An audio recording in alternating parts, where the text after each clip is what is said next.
समाज रत्न हरदेव बाबा। जी हाँ दोस्तों, हमारे इस अंक के समाज रत्न है श्री हरदेव बाबा, एक सामान्य व सहज व्यक्ति जिन तक समाज के हर व्यक्ति की पहुंच है और जो कि बहुत ही सहज स्वभाव के व्यक्ति है। आपकी एक ऐसी कमजोरी है कि बस उस कमजोरी के सहारे आप बड़ी आसानी से किसी के भी हो सकते हैं, और वह है अपने इष्ट गोपाल का नाम। जी हाँ, आप बस बाबे से जय गोपाल कहे और बाबे आपके ऐसे सरल व्यक्ति का आज के युग में होना असंभव ही नहीं नामुमकिन है।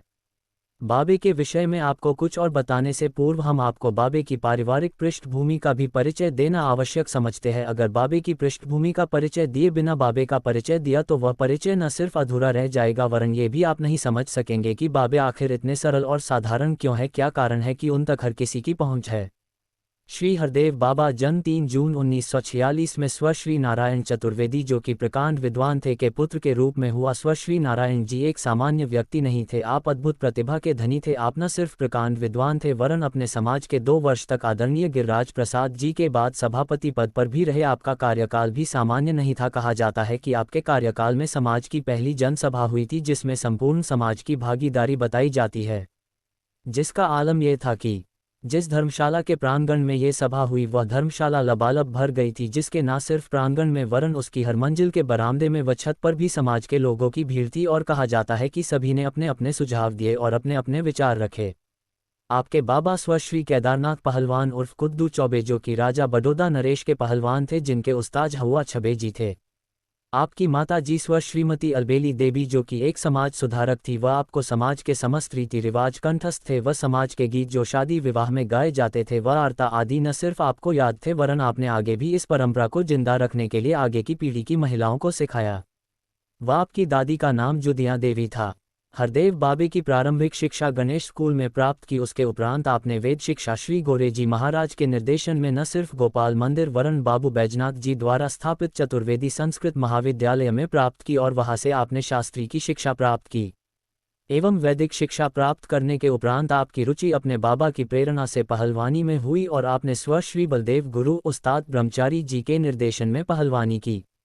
वह बात अलग है कि आपने बड़े दंगलों में भाग न लेकर अपनी इस विधा को आगे जीवित रखा। वह शिवाले पहलाब और रामनिवास पहलवानों को जोर कराया और उन्हें इस लायक बनाया कि वो हिंद केसरी के दंगल लड़े। आप जो कि वैदिक शिक्षा के छात्र रहे थे और देख रहे थे कि अंग्रेजी शिक्षा वैदिक शिक्षा पर हावी होती चली जा रही है, समाज के बालकों की वैदिक शिक्षा में रुचि कम है, वह बाबू बैजनाथ जी द्वारा स्थापित माथुर चतुर्वेदी संस्कृत विद्यालय में समाज के बालक जाते नहीं है, जिसके चलते समाज से संस्कृत व वैदिक शिक्षा दूर होती जा रही है। और अगर इस विद्या को आगे हस्तांतरित न किया तो समाज से यह शिक्षा लोप हो जाएगी। बस इसी विचार को लेकर आपने अपने समय को 2 हिस्सों में बांट दिया। आप सुबह के समय अखाड़े न जाकर विश्राम घाट पर घाट की तिवारी में पहले खुद अपना भजन पूजन करने लिए आए व घाट पर जिजमानी करने वाले उन बालकों को जो कि घाट पर ही गलत सलत संकल्प बोलकर अपनी जीविका चला रहे थे को अपने पास बुलाया व उन्हें शुद्ध संकल्प सिखाया। इस प्रकार आपने न जाने कितने बच्चों को प्रारंभ में शुद्ध संकल्प बोलना सिखाया, फिर इसी प्रकार एक एक कर श्री सूत्र, पुरु सूत्र, पुष्पांजलि, यमुनाष्टक पाठ आदि मंत्र ऐसे ऐसे निरक्षर बालकों को सिखा दिया जो कि वर्णमाला तक नहीं जानते थे। आपका ध्येय मात्र इतना ही नहीं था और न ही यह सब कर पाना उनके लिए इतना आसान ही था। इस सब में भी बाबे ने अनगिनत कठिनाइयों का सामना किया। आप प्रारंभ में नगला बालाघाट की तिवारी में नित्य कर्म करते थे। आपको वहां से कुछ स्वार्थी लोगों ने कि बाबे के वहां बैठने से उनको खुद से ही शर्म आने लगी थी। वो लोग बाबे को अधिक मान सम्मान देते थे। कहा जाता है हटा दिया गया। बाबे वहां से उठकर आ गए और विश्राम घाट की उस तिवारी में बैठने लगे जहां वर्तमान में नहानघर बना हुआ है। पहले वहां शंकर पहलवान की तिवारी हुआ करती थी और उसके बाद परिषद का कार्यालय वहां आकर बैठे और वहां से भी बाबे को हटा दिया गया।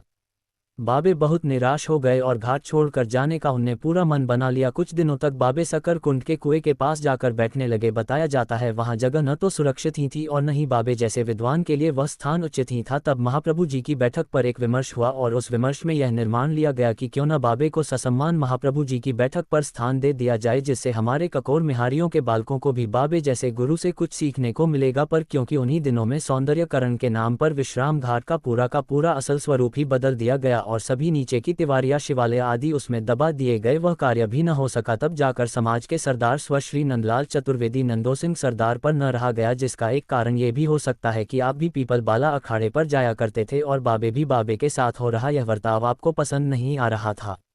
ये बात मैं अपने अनुमान से लिख रहा हूँ, संभव है ये कारण न भी रहा हो क्योंकि इस विषय पर मेरी चाचा से कभी चर्चा नहीं हुई थी, नहीं मैंने बाबे से ही इसकी कोई पुष्टि की है। आप सकरकुई से बाबे को उठा लाते हैं और हमारे बंधला यानी कि बलभद्र निवास के नीचे की तिवारी में बाबे से बैठने का आग्रह करते हैं और कहते हैं कि अब आपको जहां से कोई नहीं हटा पाएगा, यह मेरा आपको वचन है। तब से आज तक बाबे उसी स्थान पर बैठक कर हजारों बालकों को वैदिक शिक्षा का ज्ञान प्रदान कर रहे हैं और एक ऐसा विद्यालय चला रहे हैं कि बिना किसी फीस के हर वर्ष न जाने कितने बालक वैदिक शिक्षा प्राप्त कर अपना जीवन यापन कर रहे हैं, जबकि बहुत से उनके पुराने शिष्य तो आज कथावाचक हो गए हैं और यह सब बाबे के अनुग्रह मात्र से है। जब मैंने बाबे के एक शिष्य से उसके विचार जाने तो जो उसने कहा वह मुझे बताया, उससे ही बाबे के प्रति उसके भावों को समझा जा सकता है जो अग्रलिखित है, और ऐसे ही न जाने कितने और शिष्य होंगे जो कि बाबे के प्रति अपना निर्मल भाव रखते होंगे। वह भाव संभव है इस लेख के पत्रिका में छपने के उपरांत प्रतिक्रिया स्वरूप समीक्षा के रूप में आए। श्याम सुंदर श्री यमुने महारानी की जय, कुलदेवी महाविधा मैया की जय, आर्य श्री बाबे गुरु जी की जय। फोल्ड बाबा हमारी समाज की शान है। ये हमारे गुरु जी आचार्य श्री हरदेव बाबे गुरु जी, आप श्री को सभी लोग बाबे गुरु जी के नाम से भी बुलाते हैं। आप श्री बाबे गुरु जी जो 12 मास नित्य ही प्रातः 3 बजे अपनी निद्रा का त्याग कर देते हैं, वह 4 बजे श्री विश्राम घाट पर आकर श्री जी यमुना जी का स्नान करते हैं, वह तत्पश्चात श्री यमुना जी की आरती में सम्मिलित होते हैं। इसके बाद अपना नित्य कर्म करके ब्राह्मण बालकों को निस्वार्थ भाव से ब्रह्मत्व का ज्ञान प्रदान कराते हैं, बालकों को पाते हैं। आज के इस युग में ऐसे गुरु जी का मिलना मुश्किल है जो बिना किसी स्वार्थ के बालकों को ऐसी विधा प्रदान करते हैं जो आज के इस युग में प्राप्त होना बहुत ही मुश्किल है। आज के इस युग में विद्वान तो बहुत है, विद्वानों की कमी नहीं है, पर मेरी नज़र में असली विद्वान वही है जो अपने ज्ञान को निस्वार्थ भाव से बांटे। ये गुण हमारे व आपके गुरु श्री बाबे गुरु जी में है। हमारे गुरु जी ने अनेक बालकों को ब्रह्मत्व का ज्ञान देकर धन्य किया है।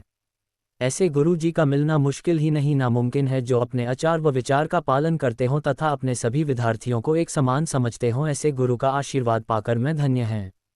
इनके आशीर्वाद से आज जाने कितने बालकों का घर का खर्चा चल रहा है। मैं भगवान से यही प्रार्थना करता हूँ कि हमारे गुरु जी के हमारी उम्र लग जाए व इनकी सदा निरोगी काया बनी रहे।